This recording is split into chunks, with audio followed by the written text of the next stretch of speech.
সেরকমই দেখতে। তুমি কি আমার এই দুধ চুরি করে নিয়ে এসেছো নাকি?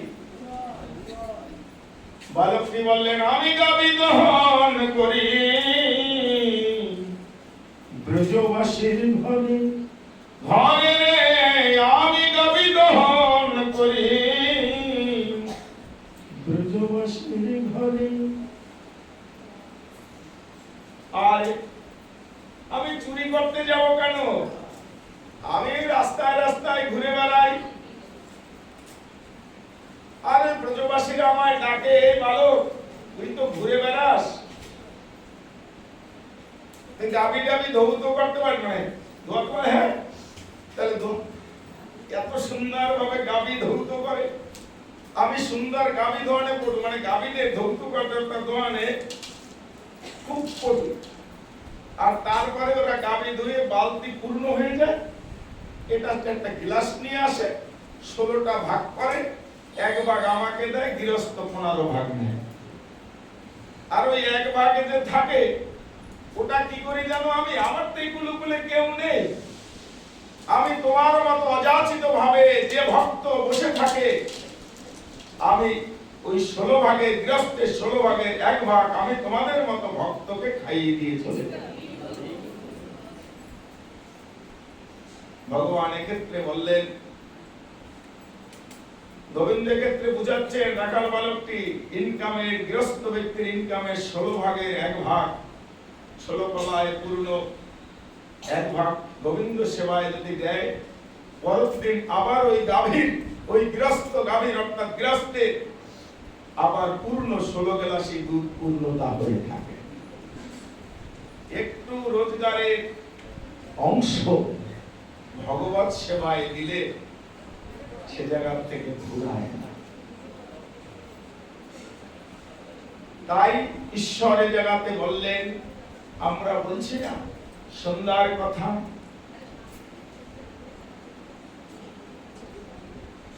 কৃষ্ণ ভজিবার লাগি গাছে উঠিনু।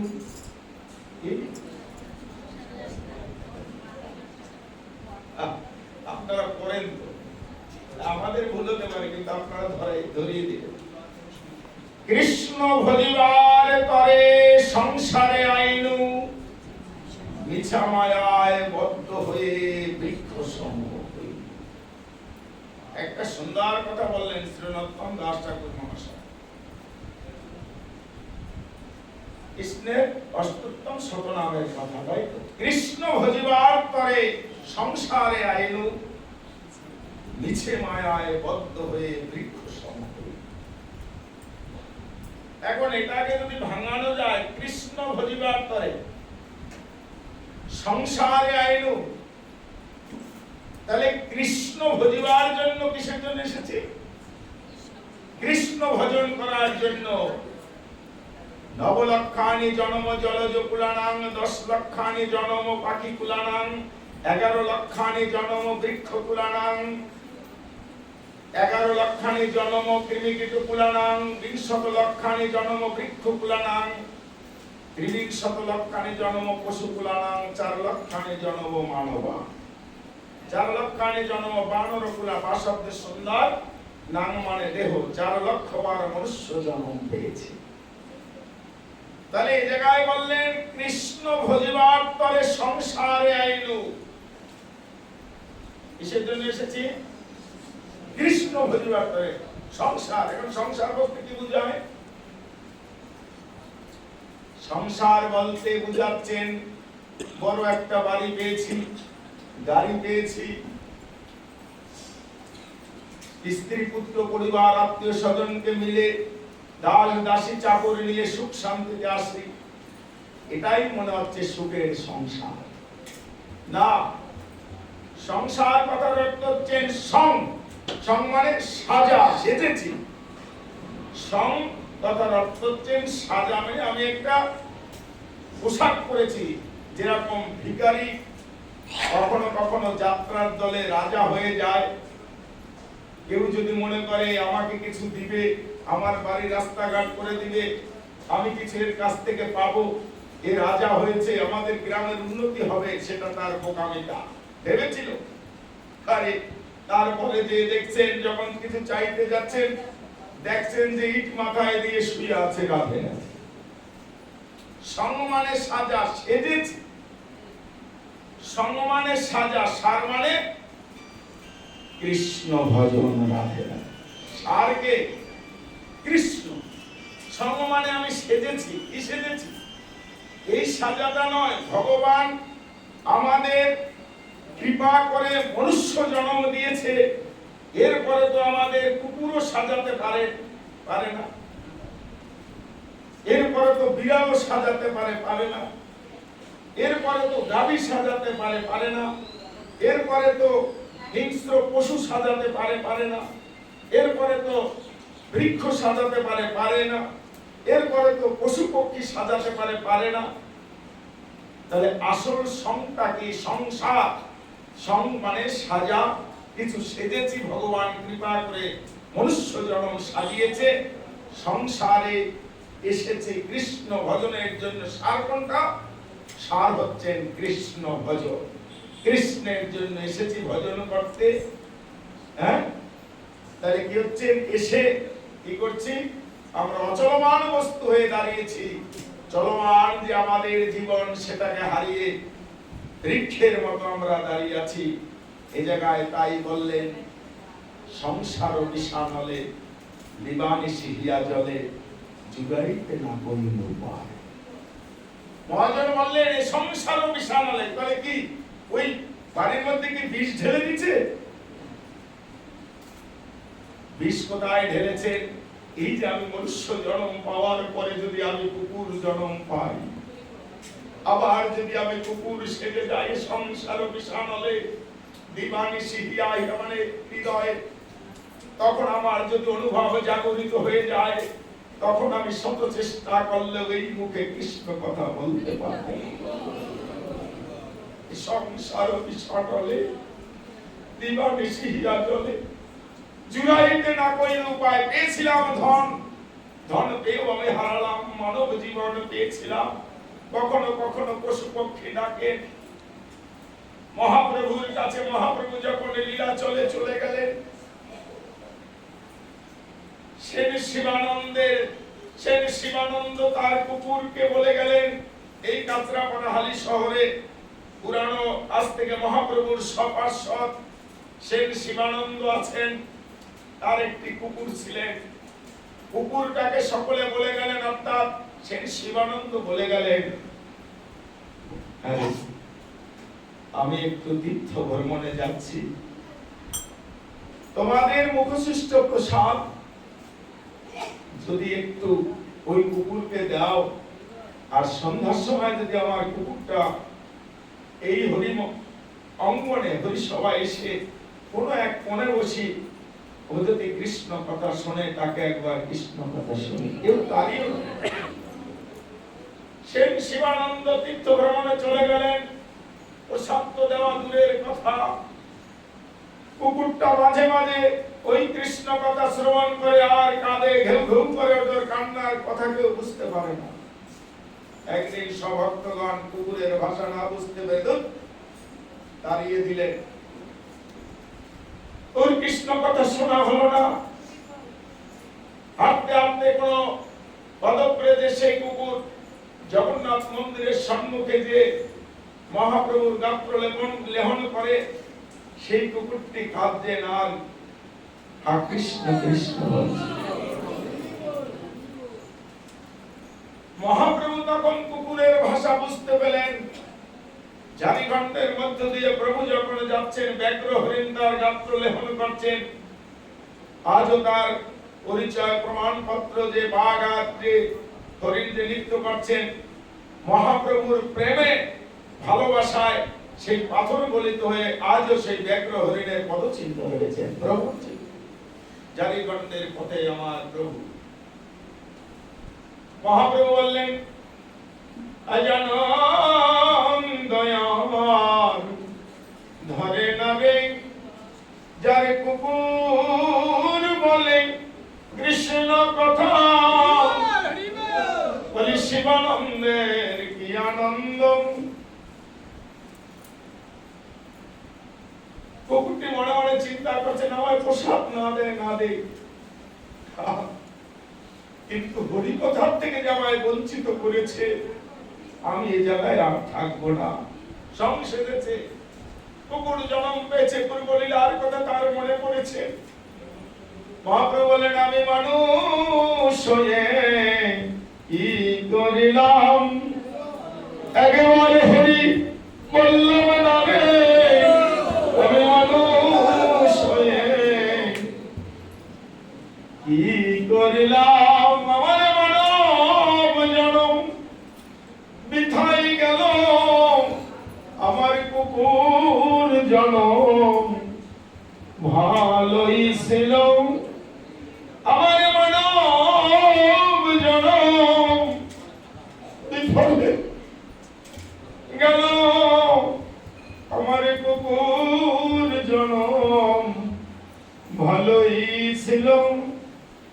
বলি আমার যদি হয় গো জনম, আমায় কৃষ্ণ ভক্ত করবে জনম দিও, বলি আমার যদি গোবিন্দ থাকে জনম, আমি বৈষ্ণব সঙ্গে যেন যেতে পারি, আমি বাহু তুলে যেন কৃষ্ণ বলতে পারি, আমার মানব জনম বৃথাই গেল, আমার কুকুর জনম ভালো ছিল।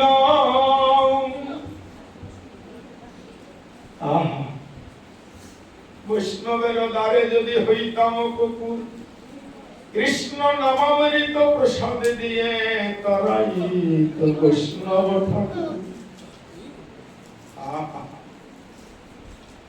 বৈষ্ণবের দ্বারে প্রভু আমার তাই বললেন, কৃষ্ণ পরিবার করে সংসারে আইল, বিছে মায়ায় বদ্ধ হয়ে বৃদ্ধ সম করিল। তাহলে আমরা আজ থেকে একটা সুন্দর কথা জানলাম, স্ত্রী পুত্র পরিবার আত্মীয় স্বজন বন্ধু বান্ধব ঋণবদ্ধতার কারণে জায়গায় এসে আমরা সংযোগ হয়ে যাই, আসল সং সেজেছি। ভগবানের অপার করুণা, দুই ভাইয়ের মনে খালি অন্ধকার, দুই ভাগবতীর সনে করালেন সাক্ষাৎকার, এক ভাগবত ভাগবত গ্রন্থ, আর এক ভাগবত ভক্ত রস পাত্র। ভক্তকে রসামৃত রসের পাত্র বলেছেন। ভাগবতের এই বৃক্ষের রস যে আপনাদের হৃদয়ে যখন পড়ে, তখনই তো ভক্ত রসপাত্রে পরিণত হয়ে যায়। নিগম কল্পতরু গলিতম ফলম, নিগম কল্পতরু গলিতম ফলম। ভাগবত বৃক্ষ একটা কল্প বৃক্ষ, এর না আছে কোনো আটি, না আছে কোনো খোসা, আছে শুধু মূর্তিমান রস। এই রস যখন নির্যাসিত হয়ে ভক্তের হৃদয় পাত্রে পড়েন, তখনই তো মহাপ্রভুর কথাই বললেন যে ভক্ত রসপাত্র। কেমন ভক্তরা? ভক্তের মুখে কথা হয়, বলে কৃষ্ণ রসামৃত রস ছাড়া তারা কখনোই আন কথা বলেন না। রসপাত্র কি করে হলো? মানে রসে দুই টম্বু, রসে রসগোল্লা যখন রসে থাকে তখন কি হয়? একবার সুন্দর থাকে, রস থেকে যখন তুলে নেয় তখন একদম গালি চোপড়া লেগে যায়, নষ্ট হয়ে ভালো লাগে না। ঠিক ভক্তরা সর্বদাই কি করেন? ভগবানের রসামৃত রসে মধ্যে ডুবে থাকেন। তাই জায়গাতে ভক্তকে রসপাত্র বলেছেন। প্রতিদিন নিত্য নূতন পাঠক কীর্তনিয়ার পাঠ বন্ধ হয়ে যায়, তারাও কখনো কখনো পাঠ পায় না, কীর্তন পায় না, কিন্তু ভক্তদের কোনোদিন বাধা বিপত্তি নিয়ম বাধা মানে না, তাদের কোনোদিন ভুল হয় না। তারা এক জায়গায় কেন, দু জায়গায় কেন, তারা সারা দিন রাত্রি হরিকথার মধ্যে রসামৃতে ডুবিয়ে থাকে। ভক্ত, আপনাদের মতো ভক্ত রসপাত্র যদি না থাকতো, তাহলে ভাগবতের ভক্তি তত্ত্ব, কৃষ্ণ কথা অমৃতময় এবার শ্রবণ করত। তাই আজকের আমাদের এই জিনিসটা জানা থাকলো, সংসার মানে সম মানে সাজা, সার মানে কৃষ্ণ। কৃষ্ণ ভজনের জন্য এই মনুষ্য সংসার পেয়েছি, মনুষ্য দেহটি পেয়েছি। সংসারের জন্য কখনো আপনাকে আলুলায়িত হতে হবে না, উৎকণ্ঠিত হতে হবে না। পিপীলিকা থেকে ব্যাঘ্র হরিণ মনুষ্য 84 লক্ষ যে জন্মই পাবেন না কেন, আপনার সেই সং অনুসারে সংসার এসে যাবে। কিন্তু আপনি সার বস্তুটি তখন গ্রহণ করতে পারবেন না। নিগম কল্পতরু গলিতম ফলম সুখমুখাদম মৃত দ্রব্য সংযুতম বিমত ভাগবত রসমালয়। পান করো কখন? সেটা মনুষ্য জীবনে মুহুরহ রসিক ভূমি বাবুকা। একমাত্র মনুষ্য জীবনেই এই ভাগবত রসামৃত পান করা সম্ভব। অন্য কোন সংসারে এসে তুমি কিন্তু পান করতে পারবে না। যতদিন পর্যন্ত প্রাণটা আছে ততদিন পর্যন্ত এই রসামৃত রস পান করো। এই অমৃত পান করলে, অমৃতেশ্বর পুত্র অমৃত পান করলে কি হবে? বলে পরমাত্মার সঙ্গে তোমার মিলন হবে। এই সংসারটাকে যদি তুমি সার করতে পারো, তবেই তুমি সেই রসরাস রসিক নাগর আমার রাধা রানীর কৃপা পেয়ে, ভক্ত চরণ সান্নিধ্যে যে আশ্রয় পেয়ে ভগবানের স্থানে তুমি পৌঁছিয়ে যাবে। মনে আছে তো? আমি এর আগেও আপনাদের বলেছিলাম, এর আগেও বলেছিলাম এই সাপটা কেমন, এই গোবিন্দ ভজনটা কেমন না একটা সাপ লুডু খেলার মতো। কিসের মতো? সাপ লুডু। এই ভজনটা কেমন? একটা সাপ লুডু খেলার মতো। সাপ লুডু শুরু হয় কখন? পুট অর্থাৎ এক পড়লে শেষ হয় যে 100-তে। 1 থেকে শুরু হয়, 100-তে যে সমাপ্তি হয়ে যায়। দুইজন খেলা, আমার খেলা ভালো লাগে না রে, আমি সংসার খেলাই কত খেলিলাম, আমার খেলা ভালো লাগে না রে। কি খেলবে? আমি কৃষ্ণ খেলা খেলিব ভাই, আমি সংসার খেলা খেলিব না। কৃষ্ণের সঙ্গে খেলা, পুতুল খেলা খেলতে খেলতে একদিন কৃষ্ণের সঙ্গে খেলা হয়ে গেলেন অবিষ্ট দেবী শ্রীমতী রাধারানী। পুতুল খেলা খেলতে খেলতে একদিন কৃষ্ণের সঙ্গে খেলা হয়ে যায়, লুডু খেলা। লুডু দেখেছেন? তাহলে সাপ খেলা প্রথম নামলাম। এখন যে খুব বাড়াবাড়ি করছেন, মানে দুটো পক্ষ দুজন থাকে। সাপ লুডুতে কজন থাকে? দুজন। আজকে আমাদের এই লুডু খেলায় দুজনকে, একজন হচ্ছেন ভক্ত আর একজন হচ্ছেন ভগবান। এই খেলায় দুজন থাকে, কে? ভক্ত আর ভগবান। তাই দুজনে খেলছেন। যার মনের মধ্যে কৃষ্ণ প্রেম ভক্তি জাগরিত হয়ে তিনাকে শুনেছেন, ও তরুরূপ সমসহস্রনা অমাননা মানদনা কীর্তনিয়া সদা হবে। ট্রেনের মতো আস্তে আস্তে যে খেলছেন 1-2, আর যে অহংকারের সহিত খেলছে গর্ব, বলে কি অসতের বাতি দাউ দাউ করে জ্বলে। ভজনটা জায়গাতে বলছেন, হে ভক্ত, কৃষ্ণ ভক্ত, একটু সাবধান হও। আপনিও ভজনীয় কথা না করিও যথা যথা, আপনি আপনি সাবধান। এই ভজনের কথা কখনোই তোমাকে বলতে হবে না। সেটা আকাশে চাঁদ এবং সূর্য উঠলে যেরকম সকলেই দর্শন করে, ভজন যারা করে তাদেরকে দেখলে আপন ইচ্ছায় প্রণাম করার ইচ্ছা জাগরিত হয়ে মনে হবে এর মধ্যে ভগবান কৃষ্ণের কিছু অংশ বর্ধিত হয়েছে। এর কাছে গেলেই মনে হচ্ছে কিছু পাবো, পরশে আমি ধন্য হয়ে যাব। এই জন্য ওই সাধু সঙ্গে আসে। এখন ওই খেলছেন, এই খেলতে খেলতে চারের ঘরে কি আছে? মই আছে। হট করে একদম 79 চলে গেল রাধে রাধে। আরে কি খেলছিস, আরে কি খেলছিস, দেখেছিস আমার কোনো ক্ষমতা, যা বলি তাই, গুটিকে যা বলি তাই হয়। আমরা অনেক সময় বলি না, আরে কি বলছো, আমি 1 লাখ মালা করে উঠেই করি, তোমার কি ভজন আছে নাকি, কি করো, ভগবানকে সেবা দাও না কি করো। আরে আমি দেখো, আরে যে ভক্ত হবে সে কখনো মুখে বলবে না, সে তখন কর্মে করে দেখাবে, চুপচাপ থাকবে।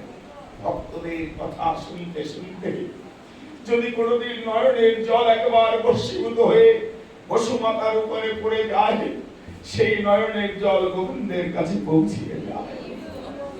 আমি ভক্তের নয়ন জল সহ্য করতে পারি না। যদি কোনো ভক্ত একবার হা কৃষ্ণ কৃষ্ণ বলে যদি একবার কাঁদে, নাহং তিষ্ঠামি বৈকুণ্ঠে যোগিনং হৃদয়েন চ মদ ভক্ত যত্র গান্তি তত্র তিষ্ঠামি নারদ। আমি বৈকুণ্ঠে থাকি না, আমি যোগী হৃদয়ে থাকি না। আমার ভক্তরা যখন আমার গুণগান করে, ওরা বুঝুক আর না বুঝুক, ওরা আমার কথা যখন কর্ণে শ্রবণ করে, অন্তরিক্ষে যখন ওদের প্রবেশ করে, তারা আপ্লুত হয়ে কিছু বুঝুক আর না বুঝুক, ওরা মনের আনন্দে হা কৃষ্ণ নিতাই রাধে রাধে বলে নয়ন জলে বিনিময়হীন কৃষ্ণ আমার কথা শ্রবণ করে। ওদের কোনো বিনিময় নেই। সেই ভক্ত আমার বড় প্রিয়, যে আমার গুণগান শ্রবণ করে। এই জায়গায় গোবিন্দ বিরাজিত। আপনারা মানেন না মানেন আমি জানি না। যদি এই জায়গায় গোবিন্দ আমার রাধা গোবিন্দের প্রেম লীলা যদি না হতো, সবার বাড়িতে তো কত কত বিল্ডিং আছে, চেয়ার টেবিল আছে, জায়গা রেখেছে, ওই কারোর বাড়িতে তো যাওয়া হয় না। কত সুন্দর জায়গা আছে, কত সুন্দর বাড়ি রয়েছে, 5 তলা 10 তলা 20 তলা এসি, হোটেল 5 স্টার সকল রয়েছে, কই সে জায়গা তো কেউ যায় না। কোন বট গাছের নিচে যদি ভগবান প্রতিষ্ঠিত হয়ে কোন ভক্ত যদি তার চরণে ফুল তুলসী দেয়, সে জায়গাতে ভক্তরা যে একবার প্রমানন্দে বাহু তুলে প্রণাম করে। সাক্ষাৎ তুমি হও ব্রজেন্দ্র নন্দন প্রভু, সাক্ষাৎ তুমি হও ব্রজেন্দ্র নন্দন। কোন ভক্ত যদি ফুল তুলসী দিয়ে তোমাকে যদি একবারে ডাকে, তুমি তখন বৈকুণ্ঠ পরিত্যাগ করে ভক্তের অর্থাৎ ভক্তকে দর্শন করার জন্য কখনো কখনো বট বৃক্ষের নিচেও তুমি থাকো প্রভু। এই কিসের জন্য? বলে ভক্তকে কৃপা করার জন্য। 79 চলে গেলেন, আর ওই যে ভক্ত আস্তে আস্তে 1 2 3 4 করে 12তে চলে গেছে। ও আস্তে আস্তে খেলছেন, আরেকটু হইলেই আমি জিতে যাব। আহা, ভজনের 4টি ঘর, ভজনের 4টি ঘর, 4টি ঘর হচ্ছেন প্রবর্তক। এই যে আমাদের স্থূল কি আছে, স্থূল আজকের এই যে যারা চলে গেছেন, আপনি দুজনেই, আমরা সকলেই চলে যাব। তাদের যে স্মৃতির উদ্দেশ্যে একটা হচ্ছে স্থূল দেহ আর একটা হচ্ছে সূক্ষ্ম দেহ। তাহলে স্থূল দেহ আমরা যত সময় পর্যন্ত দেহে থাকি, দেহ প্রাণটা থাকে, হাঁটা চলা করি, সবকিছু বোধ বুদ্ধি থাকে, তখন স্থূল। এই দেহ থেকে যখন প্রাণটা চলে যায় তখন সূক্ষ্ম দেহে চলে যায়। এই দেহ থেকে যখন প্রাণটা চলে যায় তখন সূক্ষ্ম অর্থাৎ আত্মা ঘুরে বেড়ায়। তখন কি হয়? অবজান্তিং মানমুরা, যারা ঈশ্বর ভজন করে না, যারা কখনো কৃষ্ণ কথা বলেননি, যারা ভোগ বিলাসের মধ্যে নৃত্য করেছেন, তাদের এই স্থূল দেহ থেকে সূক্ষ্ম দেহে পৌঁছিয়ে যায় কোথায়? সর্বপ্রথমে সরিষার মধ্যে প্রবেশ করে। কোথায়? আমরা বললে সরিষা ভূত আছে। কোথায় প্রবেশ করে? ওই সরিষার মধ্যে 16 দিন ভটাত্মরাত্মা বিরাজ করতে থাকে। ওই সরিষার মধ্যে 16 দিন থাকে। সেই জন্য যারা ওই তাদের পরম্পরা থাকে, পুত্র পরিজন থাকে, তারা শুদ্ধ বস্ত্র পরে মাটিতে শয়ন করে অভিষণ্ণ গ্রহণ করে। কেন? ওই সূক্ষ্ম আত্মাটি বারবার আকর্ষিয়ে বলছেন, আমি এতদিন অখাদ্য কুখাদ্য খেয়েছি, কোনোদিন হরিনাম সংকীর্তন করিনি, কোনোদিন মন্দিরে যাইনি, কোনোদিন একাদশীর ব্রত পালন করিনি, ঘরে পূজা অর্চনের দিনে বাইরে চলে যেতাম, তাস জুয়া মদ গাঁজা খেয়ে আমি আমার এই বার্ধক্য আমি নষ্ট করছি, বাল্যলীলা নষ্ট করেছি। এখন আমার এই সূক্ষ্ম আত্মা ভগবানের কাছে পৌঁছাচ্ছে না। আমার এই সূক্ষ্ম আত্মাটি সরিষার মধ্যে প্রবেশ করেছে। এই সরিষা যদি কীট পতঙ্গ খায় তাহলে কীট পতঙ্গ রূপে জন্ম হবে। এই সরিষা যদি কুকুর বিড়ালে খায় কুকুর বিড়াল রূপে জন্ম হবে। এই সরিষা যদি তোমরা যদি শুদ্ধ পরমাত্মার সঙ্গে শুদ্ধ ভাবে বিরাজিত হয়ে ভগবানের প্রসাদ রূপে এই সরিষা যদি কোনো ব্যক্তি এনে ভগবানের সেবায় পেটে যদি ওই সেবা দেয়, প্রস্ত সরিষা যদি ভগবানের সেবায় দেয়, সেই সূক্ষ্ম আত্মা পরমাত্মার সঙ্গে মিলন হয়ে যায়। আমি এতদিন আমি হরি কথা শুনিনি, আমি এতদিন কৃষ্ণ কথা শুনিনি, তোমরা একটু আমায় শুনিয়ে দাও। ভগবানের নিবেদিত প্রসাদ একটু হরি কথা ভাগবত গীতা আয়োজন করো, না হলে আমার সূক্ষ্ম আত্মা কখন কিভাবে চলে যাবে আমি জানি না। তবে আমার আবার 84 লক্ষ ভ্রমণ করতে হবে। এইভাবে চিৎকার করে বলছেন, যদি ভাগ্যক্রমে তার নামে কৃষ্ণ কথা মৃত্যুর পরেও পরলৌকিক ক্রিয়া অনুষ্ঠানে 5 জন বৈষ্ণব ব্রাহ্মণ সেবা দেওয়া যায়, তার আত্মতত্ত্ব শান্তি হয়ে আজকের থেকে আপনারা প্রতিজ্ঞা করবেন, আপনাদের মৃত্যুর পরে ওই ভালো মন্দ খাওয়ার 3 মাতার মস্ত রাস্তায় যদি না দেয়, এই সাধুগুরু সজ্জন এনে সংকল্পিত করে ভগবত কথা বৈষ্ণব সেবা যদি দিতে পারে, এই ভগবানের প্রসাদ নিবেদিত যদি তার নামে সংকল্প করতে পারে, সেই বৈষ্ণব যদি এবং ব্রাহ্মণ সেবা করে, তাদের কৃপার ধ্বনিতে তার সূক্ষ্ম দেহ ভগবত ধামে পৌঁছে যায়। ভালো মন্দ খেতে চেয়েছি ওটা না, এই ভগবত কথা। তাই উত্তরাধিকার সূত্রে যারা থাকেন তারা দিবাসী মানে দিন ধার্যটি করে এই সাধু সঙ্গের মাধ্যমে কৃষ্ণ কথা এই বলছেন মৃত্যুর পরেও এই কথা শ্রবণ হয়। আত্মা তো অবিনশ্বর, তাই বলছেন আত্মার তো জন্ম মৃত্যু নেই। তবে তাদের আত্মার স্থিতির উদ্দেশ্যে অবিনশ্বর যদি হয়, তাহলে মৃত্যুর পরেও সেই আত্মা পরমাত্মার সঙ্গে মিলন হয়ে যাওয়ার জন্য এই সংকল্পিত কৃষ্ণ কথা তারাও শ্রবণ করছে। স্বর্গে পিতরপি নিত্যম তেষাম। কি বললেন? কুলম পবিত্রম জননী পিতর্থা, যে মায়ের কোলে একজন কৃষ্ণ ভক্ত জন্মগ্রহণ করেন, স্বর্গে পিতরপি নিত্যম তেষাম, তার পিতৃপুরুষগণ স্বর্গে নৃত্য করছেন। আমাদের ঘরে একজন কৃষ্ণ ভক্ত এসেছে, তার হরিনামের ধ্বনিতে আমাদের স্বর্গ ছেয়ে গেছে, আমরা স্বর্গ পরিত্যাগ করে নিত্য লীলায় প্রবেশ করি।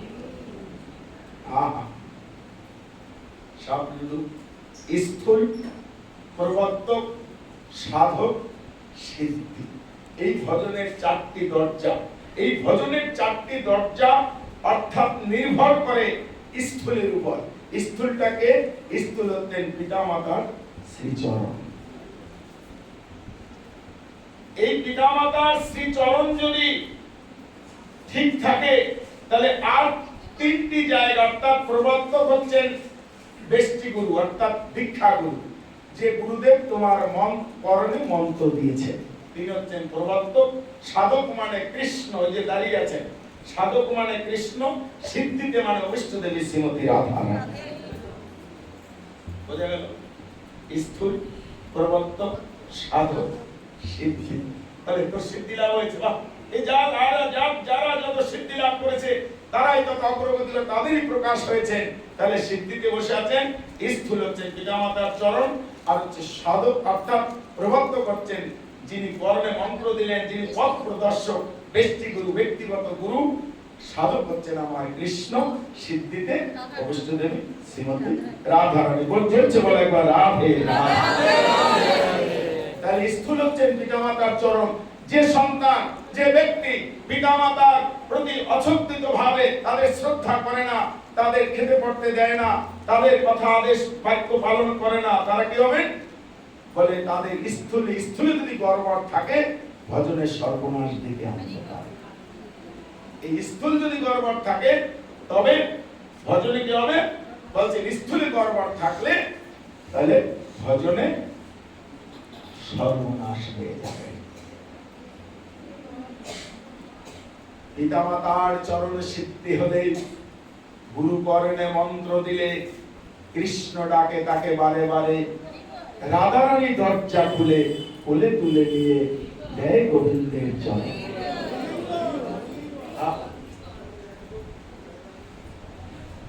তাহলে ওই যে ভজনের উৎকণ্ঠিত ভাব না রেখে অহংকারে বলছেন ৭৯ উঠে গেলেন।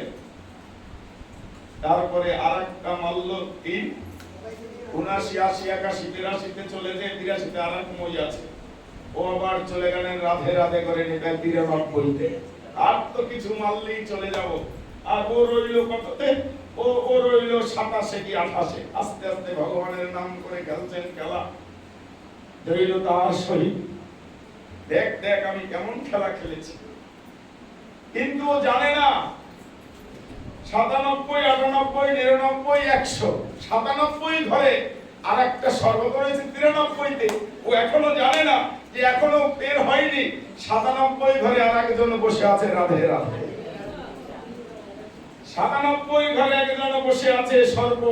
যেই না মাল্য দাম ৯৩ থেকে ৯৭ ঘরে পৌঁছালো, একদম সাপের মুখে পড়ে ৩-এ চলে এসেছে। বুঝে গেল কি? আরো তো এখন উঠেছে, ও এখন ৯৩ উঠে গেছে। যে ভগবান ভজন করে, যে লাফালাফি না করে ধীরে ধীরে, যে আস্তে আস্তে ভজনটা করে, মৌন ভাবে আপনিও ভজনের কথা না করে যথাযথ আপনি আপনি সাবধান।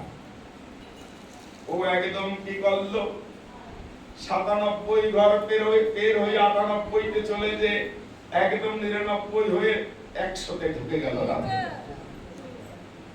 ৯৭ থেকে ৯৭ হচ্ছেন স্থূল পিতামাতার চরণ, ৯৮ কে প্রবর্তক মানে গুরু, ৯৯ কে সাধক কৃষ্ণ, ১০০ সিদ্ধি থেকে ইষ্টদেবী শ্রীমতী রাধা রানী। তাহলে ভজনের যে প্রক্রিয়া বস্তু, এটা একটা সাপ লুডু খেলার মতো। তাহলে আপনাদেরকে বা আমাদেরকে সাবধান হতে হবে, যদি কোনোদিন ভজন থেকে না পড়ে যায়, কারোর চরণে যেন অপরাধ না হয়, এমন কথা বের করব না যাতে কোনো ভক্ত দুঃখ পায়। মৌন অবস্থায় কৃষ্ণ কথা শ্রবণ করব। কৃষ্ণ কথা শ্রবণ করে জাবর কাটার মতো রাত্রিবেলায় গাভী যেরকম ঘাস খেয়ে নেয়, জাবর কাটে রাত্রিবেলায়, ওই জাবর কাটবো আর কৃষ্ণ কথা বলবো আর কৃষ্ণ অনুচেতনা করব, তার মধ্যে ঘুমিয়েও যাব, আবার ভগবান তোর সান্নিধ্য লাভ করবে, কোনো সত্য মৃত্যু থাকবে না। তাই আমাদের এই শ্রী হরি কথা, আজকের সুন্দর দিন কি শ্রী একাদশী। একাদশীর অপর নাম হচ্ছেন হরি বাসর। তাহলে এই যে হরি বাসর সুন্দর, হরির সঙ্গে আজ কার সঙ্গে বাস? আজকে আমাদের শ্রী হরির সঙ্গে বাস। শ্রী হরি বাসরে হরি কীর্তন বিধান, নিত্য আরম্ভিরা প্রভু জগতের প্রাণ।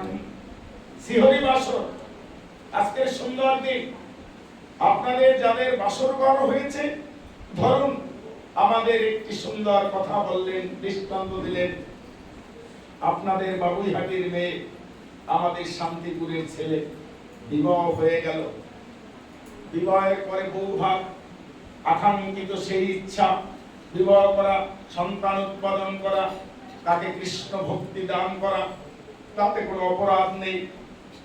যে জিনিস সকলেই দেখেন সাক্ষী হয়ে, সেটা হচ্ছে বৈধ, আর যেটা গোপনে করা হয় সেটা হচ্ছে অবৈধ। বৈধ কাজে কোনো পাপ নেই, অবৈধ কাজে পাপ আছে। তাহলে সকলেই সাক্ষী হয়ে চলে গেলেন, বউ ভাগ সবাই চলে গেলেন, বাসর ঘর সাজিয়েছেন। এবারে সেই বাসর ঘরে কে থাকবেন? স্বামী স্ত্রী, তাদের ইচ্ছা পূর্ণতা, আমরা একটি সুন্দর নূতন জীবন যাপন করব। মেয়েটি ছেলেটিকে বলছেন, ওগো আমার মা তো এতদিন সাধু সঙ্গ করেছে, কৃষ্ণ সেবা দিয়েছে, আগামীকাল তুমি সেবার ভাগটা নেবে। তাহলে তোমার সেবার ভার আমি নেবো কেন? বাবা ৫ লাখ যৌতুক দিয়েছে, তোমার মাকে বলো আমাকে কালকে ৮টার সময় ডেকে দিতে রাধে। আরে যাই হোক, তুমি একটু মাকে রান্না করে দেবে। আরে রান্না করতে যাবো কেন? তার জন্য তো 10 ভরি গয়না দিছে, আমি সেজে করে বসে থাকবো রাধে রাধে, তোমার মা শুধু দেখবে। মা আমার রান্না করে দিবে। আরে তোমার রান্না করে দিব কেন? বরঞ্চ তুমি আমাকে অনলাইনে খাবার এনে দিবে, আমি খেয়ে বসে থাকি। রাত্রি ভরে প্রভাত পর্যন্ত যা যা কথা বলছ উল্টো। ছেলেটি চিন্তা করলেন একে দিয়ে আমার আর সংসার হবে না, ভালোই ভালোই কেস খামারি না করে এর বাবার বাড়ি দিয়ে আসি। পরদিন সকালবেলা উঠে আমাদের শান্তিপুরে আপনাদের মেয়েকে দিয়ে আসলো বাবার বাড়ি। মেয়ের বাবা বললে, বাবা কি হলো, আজকে আসলো কেন? আরে আজকে আসলো না, কাল রাত, আজকে তো তোমাদের কাল রাত, একে নিয়ে আসলে কেন?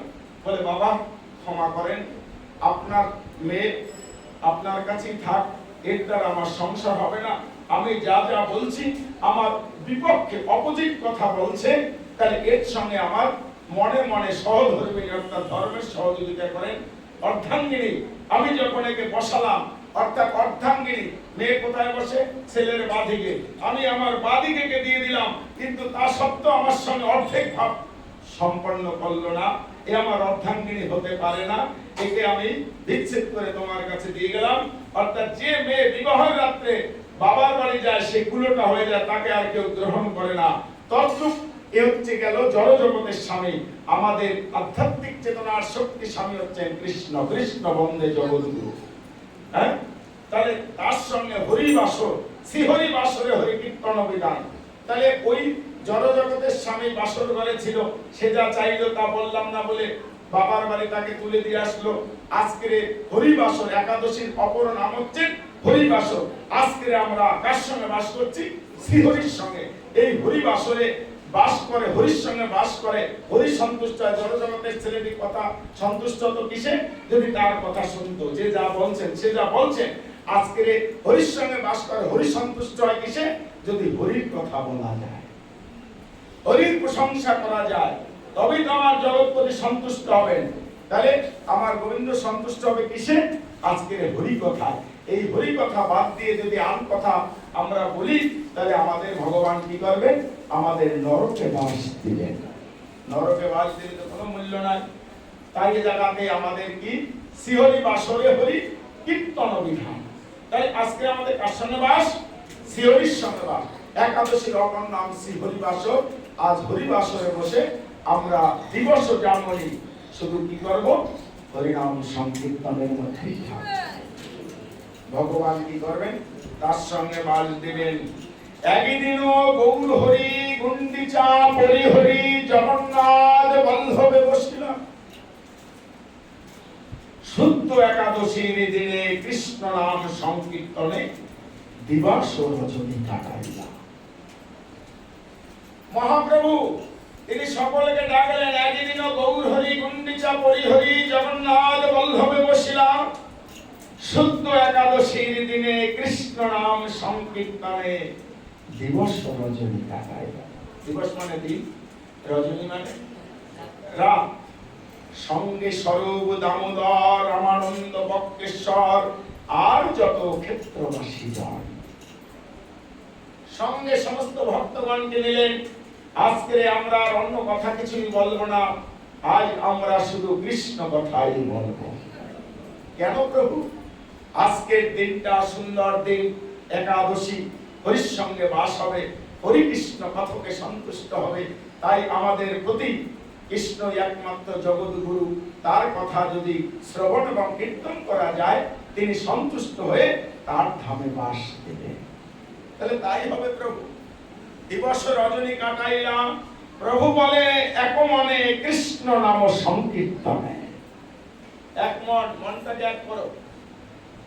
মনটাকে যদি এক করতে পারো তবেই কৃষ্ণ ভজন হবে। প্রভু বলে এক মনে কৃষ্ণ নাম সংকীর্তনে নিদ্রাহার করিয়া বর্জন। আজকের দিনে একটু আহাস সংকল্পিত করতে হবে। প্রভু বলে এক মনে কৃষ্ণ নাম সংকীর্তনে নিদ্রাহার। আজকের দিনে অত ঘুমানো যাবে না, অতবার আহারও করা যাবে না। দেহ রক্ষার্থে যেটুকুনি অনুকল্প মাত্র প্রয়োজন, ঔষধপত্র, জল, ফল, অনুকল্প সাকার, এতে উপাস ভঙ্গ হয় না। মৌন থাকে অনেকে, মৌন কথার অর্থ হচ্ছে কৃষ্ণ কথা ছাড়া অন্য কোনো কথা তিনি বলবেন না। প্রভু বলে এক মনে কৃষ্ণ নাম সংকীর্তনে নিদ্রাহার করিয়া বর্জন। মহাপ্রভু বললেন, কেহ করো সংখ্যা নাম, কেহ করো দণ্ড প্রণাম, কেহ বলো রাধা কৃষ্ণ কথা। কেহ করো সংখ্যা নাম, অনেকেই করছে না রাধে রাধে পাঠ শুনছে।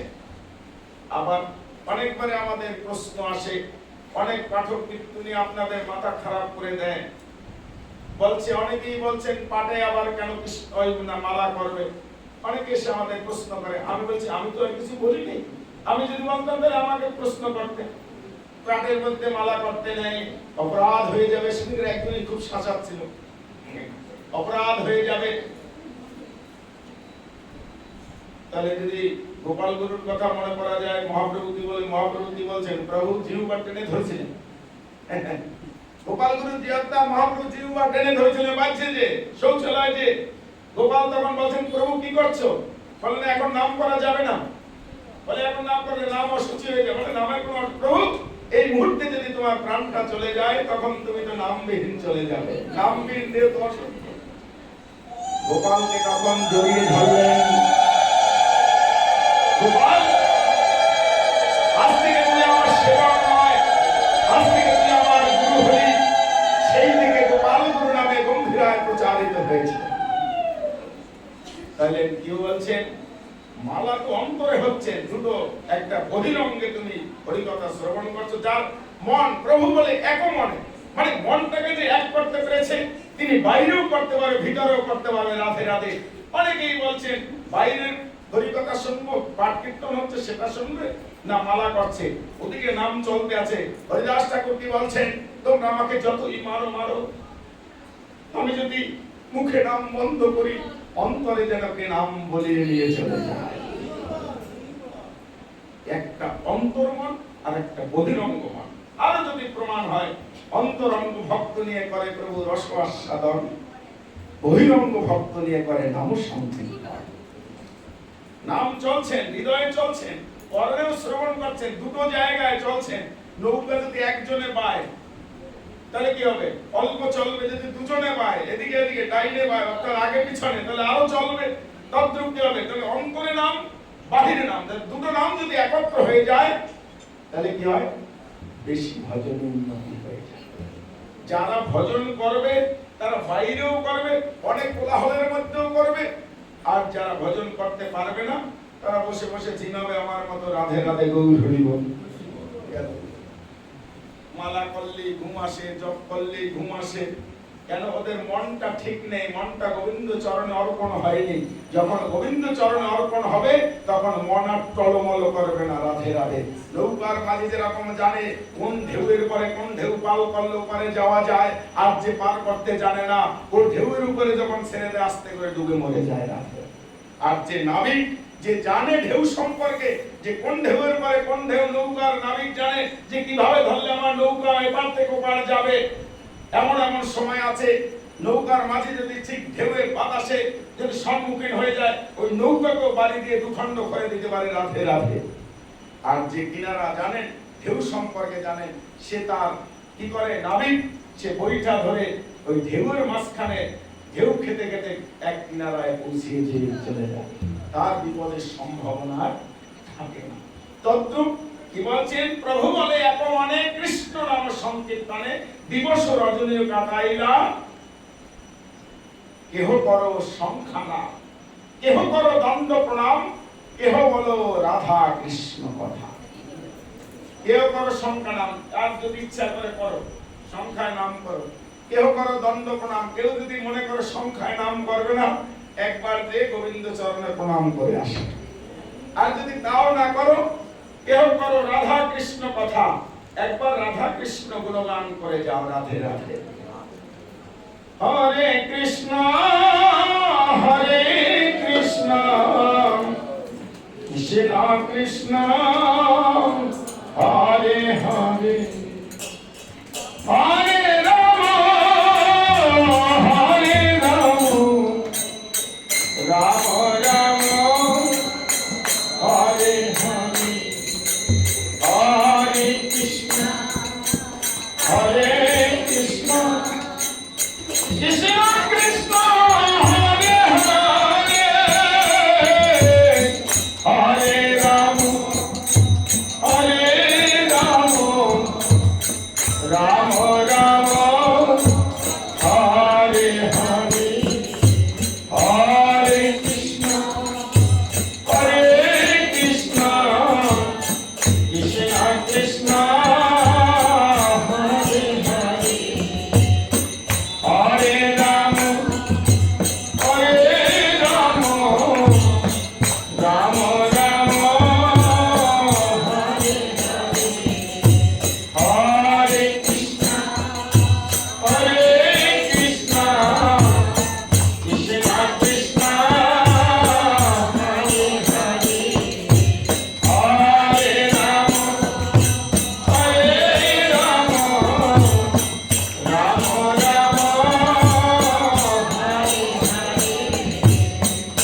তথা পরিষবে গোবিন্দ গোবিন্দ রবে মহাপ্রেমে প্রমত্ত সর্বনাম। মহাপ্রভু বললেন এও যদি না পারো, যথা তথা পরিষবে যে যে জায়গায় আছো, গোবিন্দ গোবিন্দ রবে যে যে জায়গায় পড়ে আছো, শুধু রব মানে ধনী, একবার প্রেমানন্দে গোবিন্দের নামে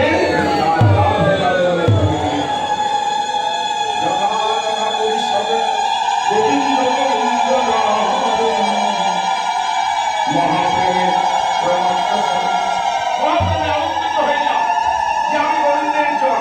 যে জায়গায় আছো, যে যেমন ভাবে আছো, সেই জায়গায় হরিনামের ধরে উত্তোলন করে যাও। আহা, প্রভু আজ্ঞা সবে দণ্ডবত করিতবে, আনন্দে বাহু তুলে সবাই বলে হরি হরি।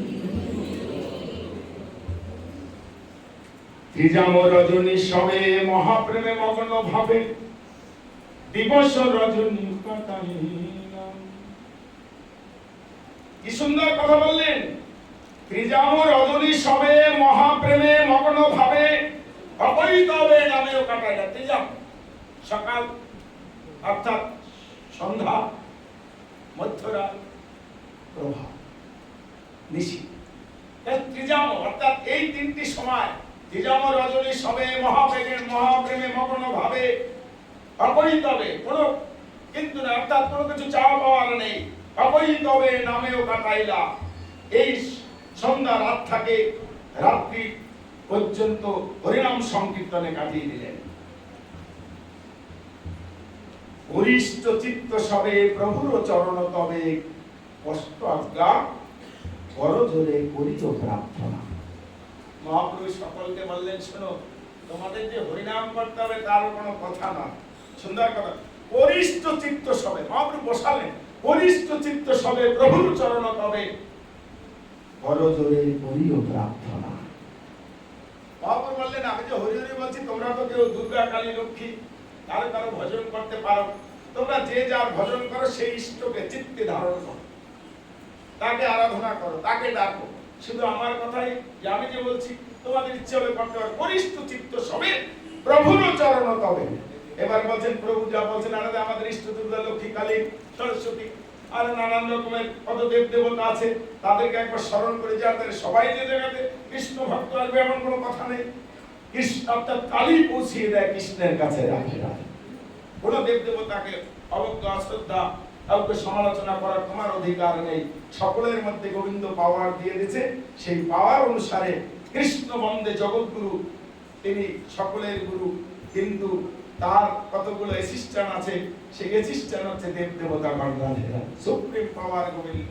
কিন্তু তুমি কিন্তু ওই মন্ত্রীকে যদি খেপিয়ে রাজার কাছে যেতে যাও, কিন্তু যেতে পারবে না রাধেরা। তদ্রূপ তোমাকে সবসময় সতর্ক থাকতে হবে। ভজনটা খুব কঠিন আবার সহজ। তাহলে আমাদের সুন্দর কথা বললেন মহাপ্রভু, বললেন তোমরা যার যার ভজন করো তাকে ডাকো। এবার ইষ্টকে যখন দুর্গা কালী লক্ষ্মী সরস্বতী যার যার ইষ্টকে যখন স্মরণ করে হৃদয় পরিষ্ঠ চিত্তে ইষ্টকে যখন চিত্তে যখন ধারণ করছে, তখন ওরা ভাবাবেশে দেখছেন ওদের হৃদয়ের মধ্যে যে ইষ্ট দুর্গা লক্ষ্মী কালী সব যত কিছু আছে ইষ্ট দেব দেবতা, তাদের হৃদয়ের মধ্যে যখন ধারণ করলেন, তারা দেখছে হৃদয়ের মধ্য দিয়ে মহাপ্রভুর চরণে করজোড়ে প্রণাম করছে।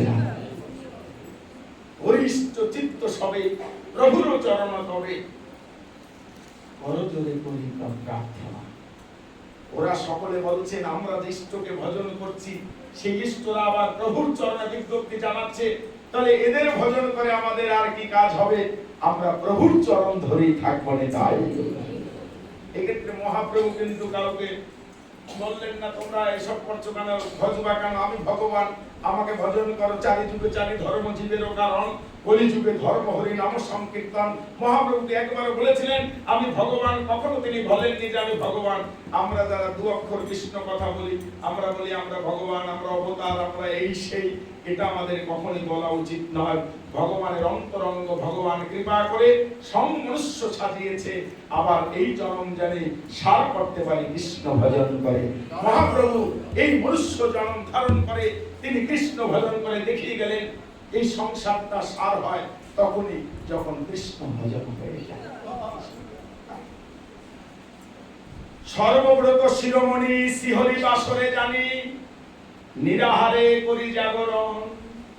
সর্বব্রত আমরা অনেকেই বলি যে এই একাদশী, আরে একাদশী অনেক একটা বিরাট নাম, রাধেরাধে একাদশী। এই যে আজকে আমরা কি করি শ্রাদ্ধ, একটা কথা বললে কি সুন্দর, একটা খারাপ লাগে, আরে শ্রাদ্ধ করবো তো, এটা খারাপ লাগে না? কিন্তু শ্রাদ্ধ কথার অর্থ হচ্ছে এই দেখো কি সুন্দর ভাবে থাকতে তো একটা রকম মালা পরেনি, করেছে দুই দিকে কত সুন্দর থাকতে, ভাগবত দেয়নি, থাকতে হরিকথা শোনায়নি, থাকতে এত ভালো জায়গায় বসেনি, তাই তো আজকে এত সুন্দর একজনে না আরো আত্মীয় স্বজনরা মালা দিচ্ছে, ঘরেও দিচ্ছে, অনুষ্ঠান করছে, থাকতে এত কিছু করেনি। শ্রদ্ধা কথার অর্থ হচ্ছে, শ্রাদ্ধ কথার অর্থ হচ্ছে শ্রদ্ধা জ্ঞাপন করা। তোমাদের স্মৃতির উদ্দেশ্যে থাকতে বুঝতে পারেনি, থাকতে শ্রদ্ধা করেনি, আজকে ফুলদানি দিয়ে ধূপকাঠি দিয়ে ভক্তের সম্মুখে ভগবানের সামনে এনেছি, শ্রদ্ধা জ্ঞাপন করেছি। শ্রাদ্ধ কথার অর্থ হচ্ছে শ্রদ্ধা জ্ঞাপন করা। আজকে দিনটি ধার্য করে তোমাকে শ্রদ্ধা জ্ঞাপন করছি। সকলেই এই দিকে তাকিয়ে বলছেন এদের মৃত্যু দিবস উপলক্ষে মনাচ্ছে, শ্রদ্ধা জ্ঞাপন করছে। আজকে এদের স্মৃতির উদ্দেশ্য হরিকথা হবে, এরা নিত্য লীলায় প্রবেশ করুক। রাধে রাধে। সুন্দর কথা বললেন। তাহলে এইভাবে বললেন সর্বব্রত শিরোমণি শ্রীহরি বাসরে যান।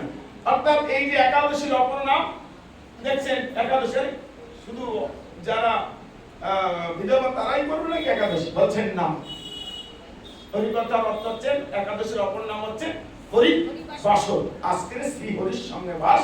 এই হরি বাসরে সবাই বাস করতে পারবে। যে কালকের বাচ্চারা জন্মগ্রহণ করছেন সেও বাস করতে পারবে, তাই না? অনেক সময় বলে আর তুমি শ্রী হরি হরি বলছো, হরি কি তোমায় খাবার দেয়? হ্যাঁ খাবার দেয়। কে বলছেন শ্রী হরি খাবার দেয় না? ঠাকুর মশাই বললেন না, ধর্মানন্দ ঠাকুর মশাই বললেন অজ্ঞানে এমন জ্ঞান স্তন ধরি দুগ্ধ পান, সেদিন তারে কেমন করে পেলে তুমি সব সন্ধান। অজ্ঞানে এমন জ্ঞান, তুমি যেদিনকারে মাতৃগর্ভের থেকে ভূমিষ্ঠ হয়েছিলে, হাসপাতালে হোক বা কারোর বাড়িতে হোক, তখন কিন্তু তুমি রোজগার করতে শিখনি।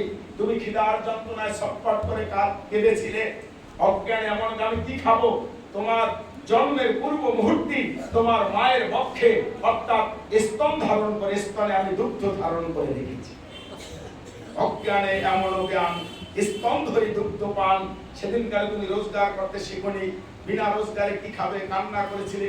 আমি তোমাকে ইশারা দিয়েছিলাম একবার মাতৃ স্তন ধরে পান করো, তোমার সকল খিদা মিটে যাবে। আমি তোমাকে খিদার সন্ধান দিলাম। খোদা কি দিলাম? অজ্ঞানে এমন জ্ঞান স্তন ধরি দুগ্ধ পান, সেদিনকারে কেমন করে পেলে তুমি সব সন্ধান। আমি তোমায় সন্ধান দিয়েছিলাম। কেউ কেউ কর্ম অনুসারে কৃতকর্ম করম ভোগ বিধাতার অনুযোগ, সে কবে কারণ নাই করে পাপ পুণ্য পূর্বার্জিত জন্মটা পরিচিত কারণ কর্ম কারণে যায়। কেউ কেউ কর্ম অনুসারে রাজা বাদশাহ ধনী একই দিনে জন্মগ্রহণ করে। কেউ কেউ ধনী করে, কেউ ন্যাংলা লুলা, চোখে দেখে না, অন্ধ, আতুর, সুন্দর, স্ত্রী পুত্র পরিবার আত্মীয় স্বজন, ঘর ঘর দেখতে কুচ্ছিত, রোগী নিরোগী, এসব পূর্বের কর্মফল অনুসারে আমার কৃপাতেই হয়। আমি যে জায়গায় তোমাকে বাস দিব, তোমাকে সে জায়গাতেই যেতে হবে। ভেবো না তুমি ডাক্তার হয়েছে বলে কে না ডাকে। ভগবানের ঈশ্বরের তো কখনো বিশ্রাম নেই। আমরা তো এখন পাঠ কীর্তন শ্রবণ করে আমরা সেবা করে শুয়ে পড়বো, নাক ডেকে ঘুমাবো, ভগবানের ঘুম নেই।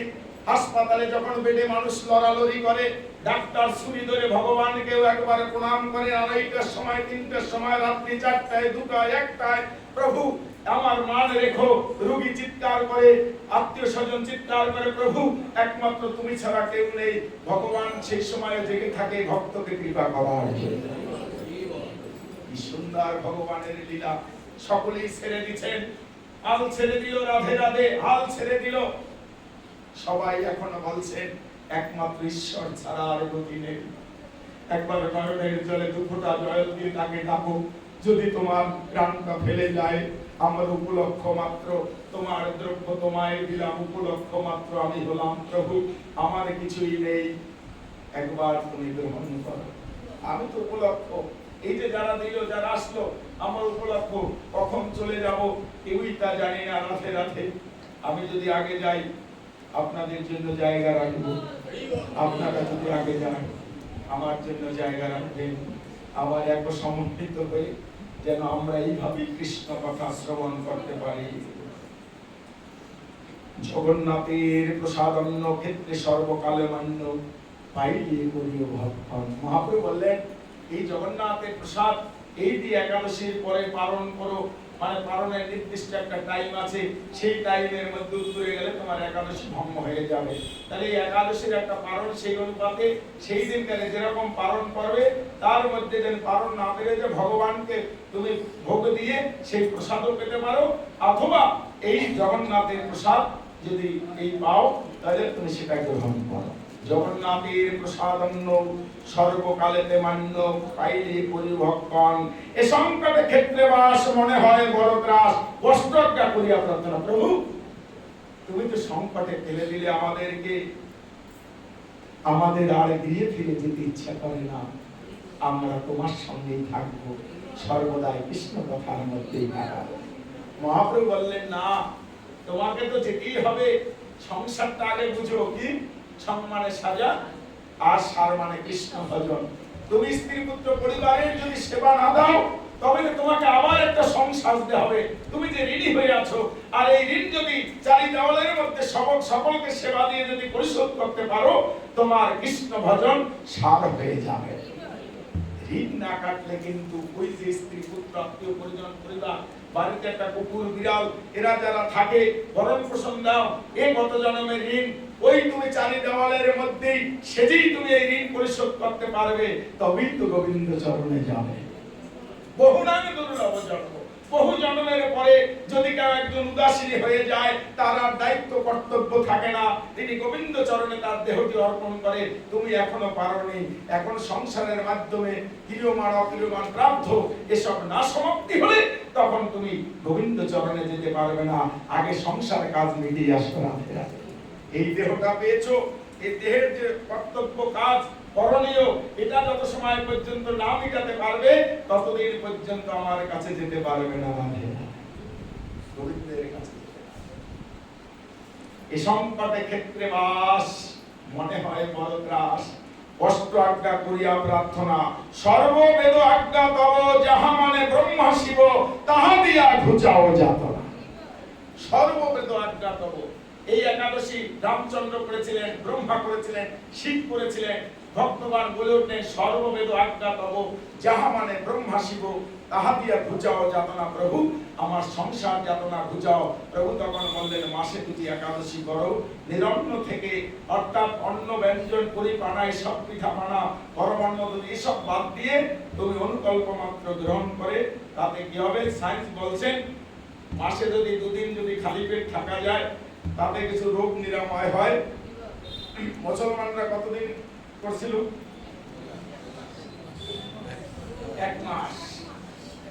এক মাস ওরা কি করেছিলেন? রমজান মাস রোজা রেখেছিল। আর আমাদের 12 মাসে কতটা? 24টা, কখনো কখনো মল মাস করলে 26টা।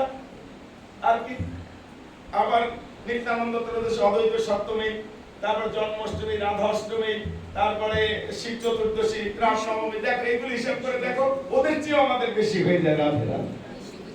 ওরা একবারে করে না এক মাস, আমরা মাঝে মাঝে করে নেই। আবার একটু খেয়াল করে জানে যে সনাতন ধর্মের অবলম্বনীরা এর এক মাস পারবে না, কেন ওরা দুর্বল ব্যক্তি, ওদের গায়ে এত শক্তি নেই। কৃষ্ণ ভক্ত এমনি দুর্বল হয়ে থাকে। তার জন্য প্রভু দয়া করে মাসে দুটো একাদশী এনে দিলেন।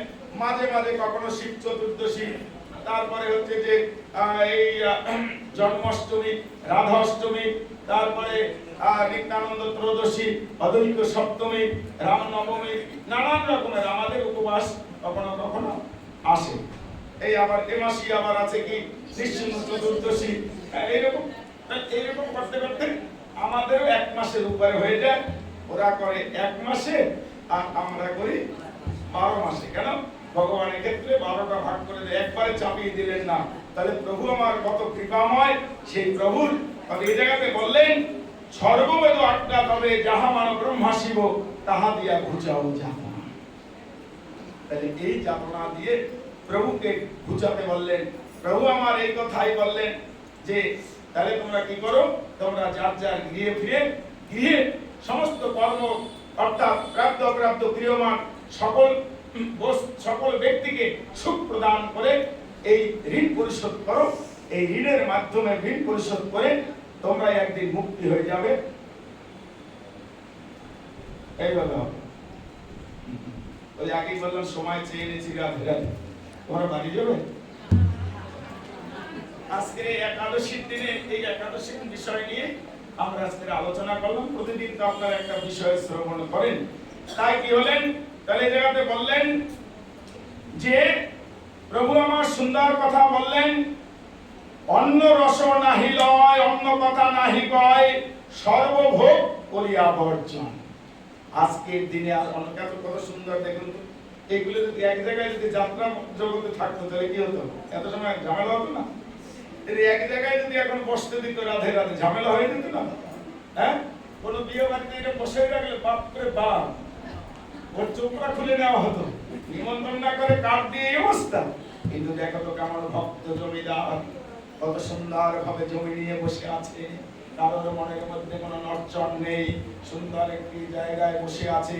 এই জায়গায় গদিও দিচ্ছে না, এই জায়গায় ঠান্ডাও দিচ্ছে না, আইসক্রিমও দিচ্ছে না, ফুচকার স্টল হচ্ছে না, তারপরে হচ্ছে ভালো মন্দ দিচ্ছে না, ঠান্ডা নেই, থামচপ নেই, শুধু আছে কি কৃষ্ণ প্রেম।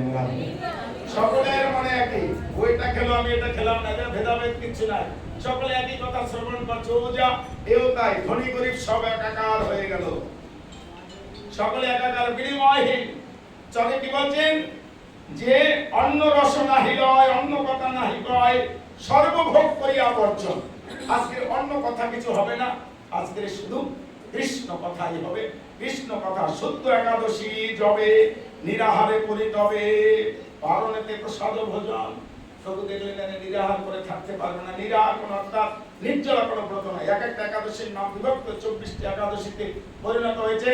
যারা শুদ্ধ ভক্ত, আমাদের কোনো নির্জলা কোনো ব্রত নেই, অর্থাৎ বারবার যদি তোমার খিদা তৃষ্ণা পায়, শরীর সুস্থ মন অসুস্থ বুদ্ধিমান, 3 লক্ষ নাম করতে পারি না, বৃদ্ধ হয়েছি এখন। ভোজনের দিকে যদি বারবার যদি লোক থাকে, তাহলে আমার একটা গুরুগণ আশ্রমে থাকতে ও মানে ই করেছেন, জন্মাষ্টমী করেছেন। আমার গুরুদেব বললেন কোনো কিছু গ্রহণ, ফলমূল ইত্যাদি ছানা গ্রহণ করে তারপর রাত্রি 12টা পর্যন্ত থাকবে, দরকার হয় শাকারও নিতে পারিস, এই কথা বলে দিলেন। আগে শরীর সুস্থ রাখ, আমাদের কর্ম করতে হবে, ভিক্ষায় মাধুপুরে যেতে হবে, প্রচারে যেতে হবে। শরীর সুস্থ না রাখলে কিন্তু অচৈতন্য। ও বলল না বাবা গুরুদেব, আমি ইচ্ছে করছি, সংকল্প করছি, আমি একটু ওই নির্জলাই থাকবো, রাত্রি 12টার পর অভিষেক হয়ে পরে তারপরে সেবা নেব। 10টা বাজছে, একবার যে উঠে যাচ্ছে ওই সাকারের দিকে, আবার ঘুরে আছে, আবার 12টা বাজে, আবার এরকম করছে, আবার পেটে খাবার দিয়ে আবার আছে। এই করতে করতে আর তো পারে না, সন্ধ্যা হয়ে গেছে। এইভাবে দেখছে আর আছে, দেখছে আর আছে, দেখছে আর আছে, মানে ইচ্ছে করছে একটু সেবা করি।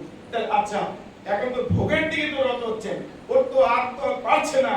গুরুদেব বললে আরে আর কি করবি, এখন সেবা কর, নিরাকার ভজন কর, অর্থাৎ নির্বিঘ্নে ভজন কর। শরীরকে কষ্ট দিয়ে কখনোই কি হয়, ভজন সম্ভব হবে না।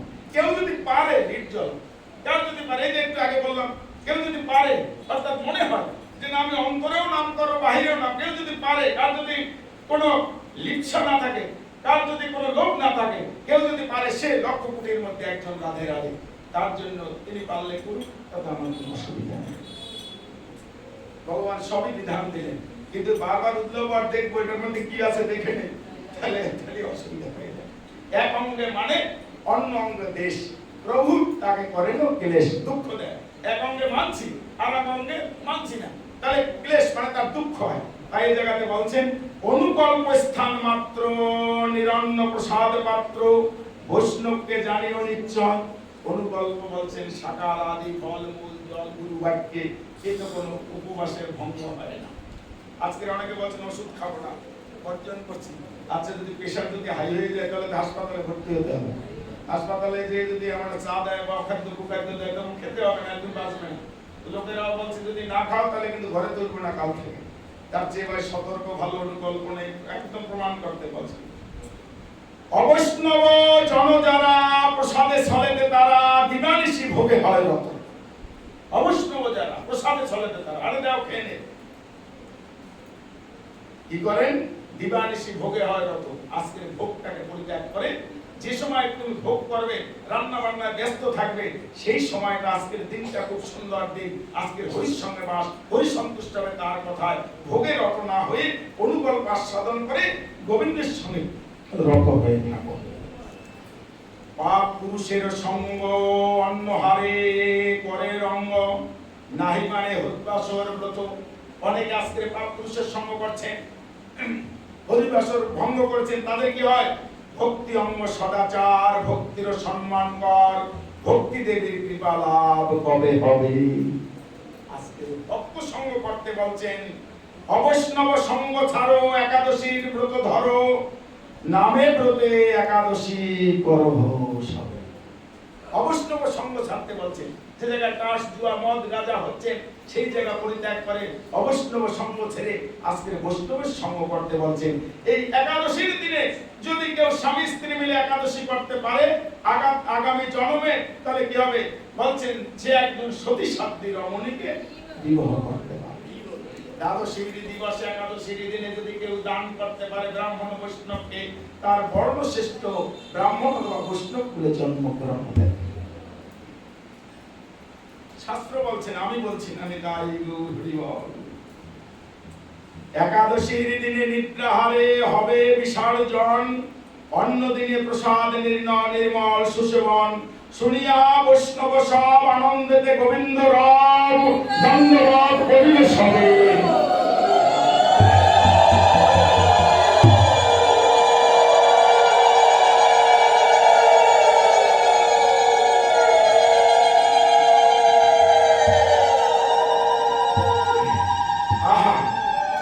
শুনিয়া বৈষ্ণব সব আনন্দেতে গোবিন্দ রাম, মানে ধ্বনি তুলছে চারিদিকে। কি শোনালেন প্রভু? আজকের দিনটা তো খুব সুন্দর। বলুন তো এর মধ্যে কারো এখন খিদা পেয়েছে না? কারোর খিদা তৃষ্ণা সব নিবৃত্তি হয়ে গেছে। ভগবানের কথামৃত রস আস্বাদন করে বরণ গুহার থেকে যখন অন্তরে প্রবেশ করেছে, তখন আত্মচৈতন্য বর্ধিত হয়েছে। আত্মচৈতন্য যখন বর্ধিত হয়ে যায়, তখন শরীর রক্ষার্থে খাদ্যের প্রয়োজন আর হয় না। আত্মতত্ত্ব বর্ধিত হয়ে গেছে। হরিকথা শুনতে শুনতে কি হচ্ছে? আত্মতত্ত্ব বর্ধিত হলে কি হয়? ওই আত্মা তখন পরমাত্মার সঙ্গে মিলন হয়ে যায়। এখন এই মুহূর্তে পরমাত্মার সঙ্গে মিলন হয়ে যায়। পরমাত্মা পরিপূর্ণ, আত্মার সঙ্গে পরমাত্মার মিলন হলে বাহির জগতের কোনো খাওয়ার প্রয়োজন হয় না। এ জায়গাতে যখনই যাবো তখনই কি হবে? খিদা লাগে, খেতে দাও তাড়াতাড়ি। অনেকে আবার বলে একাদশী লাফাই লাফাই আসে। আবার আসতো, আমার তো মনে হয় ভালো হয় রান্না বান্না করতে না তাই কোনো রকম সকাল থেকে ঘুরেছি নারায়ণপুরে, বাড়িতে আসলাম, কেউ ফলমূল দিল, যাই যা দিল সেবা করলাম। এখন হলেও ভালো, না হলেও ভালো, রাধে রাধে। তো এখন যাই হোক, তাহলে এইভাবে সকলে যে সবকিছু পারবে, সকলের ভগবান মানুষকে তৈরি করে মানুষের মনের মধ্যে যে কি দিয়েছে ভগবান নিজেও জানে না, তার মানুষ তো দূরের কথা না। এক একজনের ভজন আলাদা, সেবা আলাদা, ভাব আলাদা, ভক্তি আলাদা, প্রেম আলাদা, চাহনি আলাদা, চিন্তা ভাবনা আলাদা, আলাদাভাবে তারা পরিপূর্ণ তৈরি হয়েছে। কিন্তু কথা যদি শ্রবণ করে তখন মন কিন্তু সব একত্রিত হয়ে যায়। আজ পর্যন্ত যারা ভালোর দিকে অগ্রসর হয়েছে এই ভালো কথা শ্রবণ করেই এখন আমাদের ইউটিউব নানান রকমের পাঠ কীর্তন চারিদিকে দিয়েছেন। আগে এত কি ভক্ত কোথাও হতো? আগে এত ভক্ত হতো না। মানুষ কথা শ্রবণ করতে করতে, ভালো কথা শ্রবণ করতে করতে আবাল বিদ্যা পুরুষ নারী তারা বলে গৌর হরি। আহা, চলো একটু নবদ্বীপে ঘুরে আসি, চলো একটু শান্তিপুরে ঘুরে আসি, চলো একটু বৃন্দাবনে যাই, চলো একটু হরিদ্বারে যাই, চলো একটু হরিসভায় যাই, চলো একটু ভক্ত দর্শন করে আসি, মন্দিরে দর্শন করে একবার প্রণাম করে আসি। শ্রদ্ধায় বিগ্রহ সেবা, সাধু সঙ্গ, হরিনাম সংকীর্তন, এই তো হয় বাদরের অঙ্গ। ওরে ভাই, গৌরাঙ্গ আমার প্রাণের ধন, অকৈতব ভজ তবে, যাবে তবে ভব পারে, শীতল হইবে তনু মন। সুন্দর কথা বললেন প্রভু আমার। অকৈতবে অর্থাৎ কোনো কিন্তু না রেখে অকৈতবে ভজ তবে, যাবে তবে ভব পারে, শীতল হইবে তনু মন। তনু মানে তনু আর দেহ, মন দুটো, মন এবং দেহ। যদি তুমি কিন্তু না রেখে যদি এই হরিবাসর যাপন করো, হরি কথা শ্রবণ করো, শ্রীহরি বাসর করো, ভক্তি তত্ত্ব আস্বাদন করো, তবে কি হবে? তবে যাবে ভবপারে, সুশীতল হইবে তোমার মন। এইভাবে প্রভু সকলকে বললেন, সবাই গৃহে ফিরে গেলেন। ধীরে ধীরে যে এইভাবে একাদশীর মধ্য দিয়ে সকলেই কাটাতে লাগলেন, সেই আজও পর্যন্ত আমরা সেই একাদশী করেছি। একাদশী কোনো খারাপ জিনিস নয়, সকলেই করতে পারে। একাদশীর অপর নাম হরিবাসর, সকলেই কিন্তু আমরা হরির সঙ্গে বাস করছি। বলে একবার রাধে রাধে। আরেকটু আপনারা ধৈর্য ধরে বসুন একটু সময়।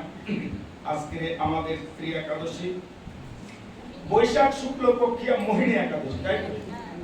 একটু মাহাত্মটা বলুন। না বলবেন না, চলে যাবেন। আচ্ছা, তাহলে আজকে একটু একাদশী বৈশাখ শুক্ল পক্ষের মোহিনী নামে একাদশীর ব্রতর মাহাত্ম্য সূর্য পুরাণে বর্ণিত আছে। এই একাদশীর মাহাত্ম্য শ্রবণ না করলে তাহলে আজকের একাদশীর ফল হয় না। ভারত বাংলায় মিলিয়ে আমি একাদশীর গ্রন্থ এখন আমার কাছে নেই, আমি বহু জায়গায় সুন্দরভাবে সুরক্ষিত আজকের এই একাদশীর গ্রন্থ পাঠ করে সকলে আমাকে ফোন করে, বাবা এত সুন্দর হরিবাসরে যেতে পারিনি, আনাচে কানাচে সমবায় ঝড়খালি বিভিন্ন জায়গায় করে থাকি, কিন্তু আপনার এই হরিবাসর কথাটা প্রতিদিন আমরা যে হরিবাসর হয় পঞ্জিকা থেকে পাঠ করে আমরা সবাই হরিবাসর চালু করে দিয়েছিলাম। তাহলে এটা শুনতে হবে। কি বলছে? যুধিষ্ঠির মহারাজ জিজ্ঞেস করেন, হে জনার্দন, বৈশাখ শুক্ল পক্ষের একাদশীর নাম এবং ব্রত মাহাত্ম্য আমাকে সবিস্তারিত বলুন। শ্রীকৃষ্ণ বললেন, হে ধর্মপুত্র যুধিষ্ঠির, প্রথমে রামচন্দ্রজি বৈশিষ্ট্যমণিকে যা বলেছিলেন তা তুমি শ্রবণ করো। রামচন্দ্রজি কে বৈশিষ্ট্যমণি? ধর্মপুত্র প্রথমে রামচন্দ্রজিকে বৈশিষ্ট্যমণি, রামচন্দ্র গুরুদেব বৈশিষ্ট্য বলেছিলেন, বলছেন শোনো। শ্রী রাম বাচা, হে মুনিবর, আমি জনক নন্দিনীর বিরহে বড় কাতর হয়েছি। আপনি কৃপা করে আমাকে অমন কোন একাদশী শ্রেষ্ঠ ব্রতের কথা বলুন যাহা পালনে জীবের সমস্ত পাপ দুঃখ নিবৃত্তি হয়ে যায়। সেতুবন্ধন করার জন্য এই ব্রত কিন্তু তিনি করেছিলেন একাদশী। তাহলে কি বলছেন? ওদের সর্ববেদ আজ্ঞাত হবে যাহা মানে ব্রহ্মাসী, তাহা দিয়ে বুঝে যাবে। তাহলে বৈশিষ্ট্যমণি বললেন, হে রাম, আপনার বুদ্ধি শ্রদ্ধা যুক্ত আপনি উত্তম প্রশ্ন করেছেন। শ্রদ্ধা হওয়া, আপনি উত্তম প্রশ্ন করছেন। তার সাধুদের কাছে কি প্রশ্ন করতেন? উত্তম প্রশ্ন। উত্তম প্রশ্ন কি? আমার এই বিষয় এবং সংসার আশয় থেকে কি করে আমার মুক্তি হবে, আমাকে একবার কৃপা করে বলুন। আমি কতবার যাব আর কতবার আসবো? অনেকবার গেছি, অনেকবার শাস্ত্র শ্রবণ করে আমি শুনেছি। কৃপা করে বলুন আমার মুক্তির পথ কেমন করে অবলম্বন। উত্তম প্রশ্ন করছেন। আপনার পরম মঙ্গল নাম শ্রবণে স্মরণে মনুষ্য পবিত্র হয়ে যায় বলছেন। বৈশিষ্ট্য বলছেন তাকে রামচন্দ্রকে, প্রভু আপনি এত উত্তম প্রশ্ন করছেন, যার নাম শ্রবণ করে, রাম নাম শ্রবণ করে কি হয়? ভূত প্রেত। কৃষ্ণ বললে আকর্ষণ করে, ভূত আসে। যদি রাম যদি বলেস তাহলে কি হয়? রাম বললে কি হবে? ভূত চলে যাবে। কিন্তু আই গৌরী কি হবে? ভূত চলে যাবে। আর রাম বললে কি হবে? ভূত একদম আর থাকবে না। তাই যাতে বলছি। আচ্ছা, আপনার পরম মঙ্গল নাম শ্রবণে স্মরণে মনুষ্য পবিত্র হয়ে যায়, সকল মঙ্গলের অধিকারী হয়। তথাপি জীবের হিত কামনায় আপনাকে একটি উত্তম ব্রতের কথা বলিতেছি। যার কথা শ্রবণ করলে সকল জীবের মঙ্গল হয়, সে যখন প্রশ্ন করে তাকে প্রশ্নের উত্তর না দিতে পারি, অবশ্যই শুনুন। বলিতেছি, হে রাম, বৈশাখ মাসে শুক্লপক্ষের একাদশীকে মোহিনী নামে একাদশী বলা হয়। এই একাদশী সর্বব্রত উত্তম। ইয়া পালনে জীবের সর্বপাপ দুঃখ বা মোহজাল নিবৃত্তি হয়। ইয়ার পুণ্য দায়ী শুদ্ধ কথা শ্রবণ করুন। সরস্বতী নদীর তীরে এক সুন্দর মনোরম নগরী ছিল, যার নাম ছিল ভদ্রাবতী। সেই নগরীর রাজা নাম ছিল দ্যুতিমান। চন্দ্রবংশে তার জন্ম হইল। সেই নগরে এক শুদ্ধ বৈষ্ণব বাস করত, তার নাম ছিল ধনবা। তিনি জীবের হিত আকাঙ্ক্ষিত ইয়া এবং হইয়া সেই নগরে বহু কৃষ্ণ মন্দির নির্মাণ এবং বহু ভালো ভালো কাজ করিয়া তাহার অর্থের যথাযথ সৎ ব্যবহার করিয়াছে। এই বৈষ্ণবের 5টি পুত্র ছিল। তাদের নাম ছিল সামন্ত, সুকৃতি, দ্যুতিমান, মেধাবী, ধৃষ্টবুদ্ধি। রাজা সুন্দর কাজ করেছিলেন এবং তার 5 পুত্র। আচ্ছা, ছোট পুত্র ধৃষ্টবুদ্ধি ছিলেন মহাপাপী, সর্বক্ষণ অবৈধ নারী সঙ্গ, অসৎ সঙ্গ, জীব হিংসা, দ্রুত ক্রিয়া এবং বিভিন্ন অসৎ সঙ্গে জড়িত করায় পরক্রিয়াদি যাতনা অধর্ম আচরণে লিপ্ত থাকে। ছোট পুত্রটা 4 পুত্রের মধ্যে। আচ্ছা, বংশের কুলাঙ্গার পুত্র রূপে সেই পরিণত হইল এবং কাউকে মান সম্মান করিত না, উচ্ছৃঙ্খল ভাবে জীবন যাপন করিত, নগরী উৎপাতের কারণ হয়ে উঠল। এই পাপিষ্ঠ এবং মহাপুত্র পিতার সর্বস্ব ধন অর্থ এবং অর্থ অকস্মাৎ কার্যে অসৎ ব্যবহার করিল। পিতা তাহার উপবাদগামী পুত্রকে বহিষ্কৃত করিয়া দিলেন এবং ভীষণ মর্মাহত হইলেন। চারিদিকে নালিশ আসলো, পিতা কি করলো? পুত্রকে পরিত্যাগ করে দিল। সকলের কাছ হইতে বহিষ্কৃত হইয়া অপমানিত হইয়া অত্যন্ত ঘৃণিত হইয়া পড়িল। কিছুদিন তার ধন অর্থ বিক্রয় করিয়া ইন্দ্রিয় চরিতার্থ করিল। যখন সর্বহারা হয়ে গেল তখন আর বার বনিতা এবং গুণাত্রীগণ অসৎ সঙ্গীগণ তাকে ত্যাগ করিল। আর টাকা নাই, সবাই ত্যাগ করে চলে গেছে। অর্থ যতদিন থাকে ততদিন অসৎ সঙ্গ থাকে, আর অর্থ যদি না থাকে তখনই কৃষ্ণ চরণ জপে। যখনই আর কিছু না থাকে তখন গোবিন্দ ছাড়া গতি নেই। ভজন কারা করে? বলে যারা কিছু সংসারে কিছু কিছু না হারিয়েছে ততদিন পর্যন্ত গোবিন্দের কাছে আসে। তাহলে এটাকে বললে অন্ন বস্ত্রহীন সঙ্গীহীন হইয়া এবং ধৃষ্ট বুদ্ধি চিন্তা করিলে এখন আমি কোথায় যাইব, কোন উপায়ে জীবন রক্ষা করিব? চর্যবৃত্তি ব্যতীত অন্য কোনো উপায় নাই। এখন সে বড় একজন চোর হইয়া নগরীতে বিভিন্ন স্থানে চুরি করে বেড়াতে লাগিল। অনেকবার ধরা পড়িয়াও সে ধৃত হইয়াও তাহার মহান পিতার কথা ভাবিয়া তাকে ছাড়িয়া দিত। কিন্তু একবার বিরাট চর্যবৃত্তি অপরাধে সে শৃঙ্খলবদ্ধ হইল। রাজা তাকে কঠোর শাস্তি দিলেন এবং সারা জনমের মতো তাকে রাজ্য হতে বহিষ্কৃত করলেন। বাপের কথাতে কিছু ছেড়ে দিয়েছে, কিন্তু আজকে এমন একটা কাজ করছে তাকে আবার ধরা পড়তে হলো। যাই হোক, তখন ধৃষ্টবুদ্ধি শাস্তির ভয়ে ভীত হইয়া সে রাজ্য পরিত্যাগ করিয়া গভীর জঙ্গলে উপস্থিত হইল। অনাহারে পীড়িত হইয়া সে বন্য পশু পাখি মারিয়া কাঁচা মাংস খেয়ে জীবন যাপন করিতে লাগিল। কিছুদিন পর হঠাৎ কোন পুণ্যের ফলে অর্থাৎ মহাপাতক কৌণ্ডল্য মুনির আশ্রমে উপস্থিত হইল। কৌণ্ডল্য মুনি গঙ্গা স্নান সমাপনান্তে এবং আশ্রমে প্রত্যাগমন করিয়াছিলেন। এমন সময় দুঃখে শোকা কাতর প্রকৃত হইয়া ধৃষ্টবুদ্ধি দৈবক্রমে মুনির বস্ত্র এবং বস্ত্র বিগলিত এক বিন্দু জল স্পর্শ করা মাত্রই সর্বপাপ হইতে এবং মুক্তি হইতে পেরে। কৌণ্ডল্য মুনি যাচ্ছিলেন গঙ্গা স্নান করতে, এক বিন্দু মুনির জল, মহাপ্রভু বললেন না এই বেশে আমারে কেউ জানবে না, সন্ন্যাসীর বেশে যদি করে মরে কেউ প্রণাম অচিরাতে পাবে তারা নিত্য কৃষ্ণ। কৌণ্ডল্য মুনি স্নান করে যাচ্ছেন, ওই পাপিষ্ঠ দৃষ্ট বুদ্ধি ভাগ্যক্রম জায়গাতে পৌঁছে গেলে তার এক ফোঁটা জল কি করছেন অঙ্গ পরশ হয়ে তিনি সর্বপাপ হইতে মুক্তি পেয়ে গেলেন। বলে একবার রাধে রাধে। সাধু সঙ্গ সর্বশাস্ত্রে কয়, লবমাত্র সাধু সঙ্গী সর্বশক্তি হয়।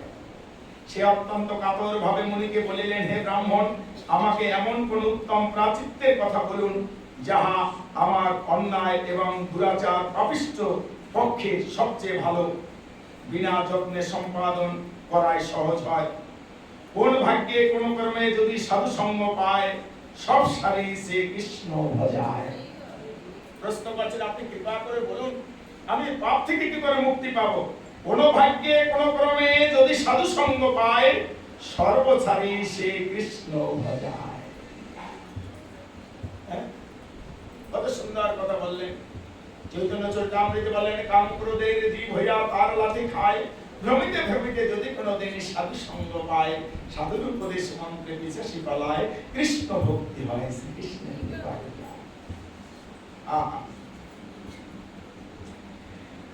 তখন কি হলো? কোন ভাগ্যে কোন কর্মে সাধু সঙ্গ পেয়ে সব ছাড়ি শ্রীকৃষ্ণ ভজন। পাপের অনলসে পুরিয়া যাইতে লাগিল, মুনির চরণ ধরিয়া কাঁদিতে লাগিল। ওহে বৈষ্ণব ঠাকুর দয়ালু সাগর, এ দাসে করুণা করি। ওগো বৈষ্ণব চরণ ধরে বলছেন কৌণ্ডল্য মুনি, ওগো বৈষ্ণব ঠাকুর দয়ালু সাগর, এ দাসে করুণা আবার দিয়ে পদ ছায়া সুদাও আমারে আপনার চরণ ধরি। আমি চরণ ধরে ধরে রব, আমি বৈষ্ণব জনের কৃপা কবে পাব, আমি চরণ ধরে ধরে রব। ওগো বৈষ্ণব ঠাকুর দয়ার সাগর, এ দাসে করুণা করি। আবার দিয়ে পদ ছায়া সুদাও আমারে আপনার চরণ ধরি। মহন্তের স্বভাব হয় সারিতে পামর, পরহিত আকাঙ্ক্ষী মুনি করিল তখন, করিলেন তখন মহন্ত স্বভাব সারিতে পামর, নিজ কার্য ছেড়ে যায় অন্যের ঘর, এই তো স্বভাব। কুণ্ডলমণি বাচা যাতে তোমার অতীব গুরুতর পাপ অনায়াসে অল্পক্ষণের মধ্যে নিঃশেষ এবং ক্ষয় হইয়া যাইতে পারে, তার একটি সহজ উপায় বলিতেছি, তুমি শ্রবণ করো। বৈশাখ মাসে শুক্লপক্ষে মোহিনী নামনি একাদশীর ব্রত ফলে মনুষ্যের সকল জন্মের সঞ্চিত সুমেরু পর্বত প্রমাণ পাপ রাশি নিঃশেষ ধ্বংস হয়। অতএব তুমি এবং শ্রদ্ধা বনত চিত্তে এই বৈশাখ মাসের মোহিনী একাদশীর ব্রত পালন করো। আচ্ছা, মণিবরের কৃপায় দৃষ্ট বুদ্ধি মোহ এবং অজ্ঞানতা বিদূরিত হইল, সে প্রসন্ন হইয়া একাদশীর ব্রত পালন করিল।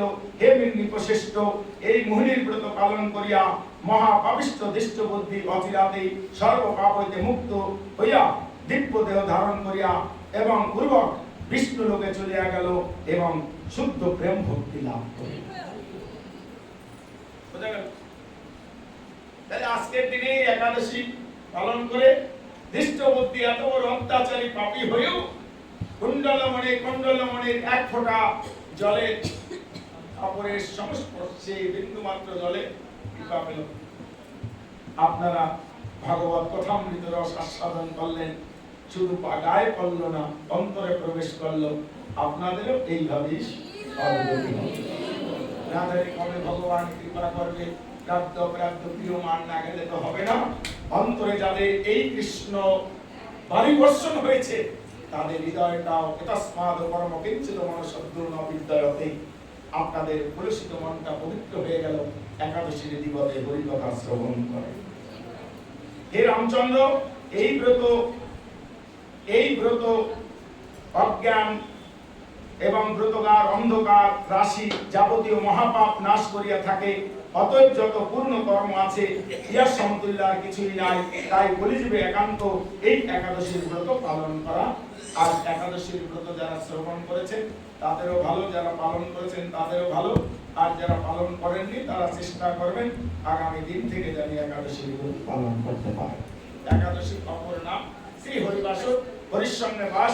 আপনার মেয়েটাকে যদি ছেলেটাকে যদি হরির সঙ্গে বাস দেন, যদি একবার বাস করতে দেন, তাতে কোনো অমঙ্গল হবে না, আশা করি মঙ্গলই হবে। রাধে রাধে। যদি হরিবাসর দিনে যদি হরিসভায় নিয়ে আসতে পারেন, একটু কৃষ্ণ কথা শোনাতে পারেন, তাহলে আপনি তার কাছ থেকে ভালো আশা করতে পারেন, খারাপ কিছু হবে না। রাধে রাধে। তাই আমরা হরিবাসর এখন আস্বাদন করব। শ্রী হরিবাসরে